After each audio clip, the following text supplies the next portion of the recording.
بسم الله الرحمن الرحيم. أنا النقيب أحمد خضر العرايشي من ضباط القوات المسلحة. بصراحة أنا قررت أعمل الفيديو دوت لما لقيت كم الفيديوهات اللي منشورة على النت بتدعو للفرقة والتشتيت، وخصوصا إن جماعة الإخوان المسلمين بتسلك الطريق اللي هي ما عرفتش تعمله أيام 25 يناير، وهو إحداث الوقيعة والفتنة بين الشعب والجيش.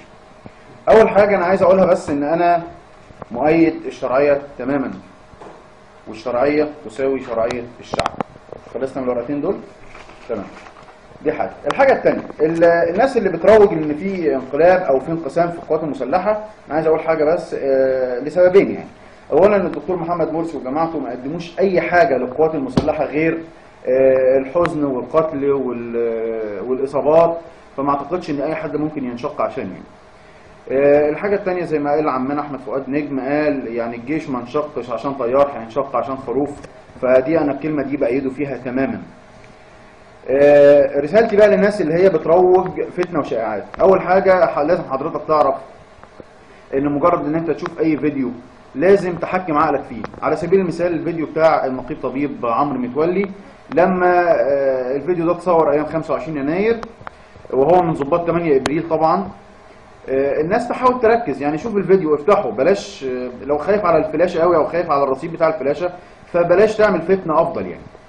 الفيديو لو بصيت فيه هتلاقي ان الراجل متصور باللبس الشتوي ومتصور بالافرول القديم وبيتكلم عن المجلس العسكري السابق، فايه علاقة كل دوت بالثورة بتاعة 30 يونيو؟ فرجاء شخصي لما تشوف اي فيديو حكم عقلك فيه الاول، وما تساعدش في نشره باي طريقة من الطرق. أنا طبعا مؤيد للشرعية تماما، اللي هي الشرعية الشعبية اللي الناس مش قادرة تفهم يعني ايه شرعية شعبية.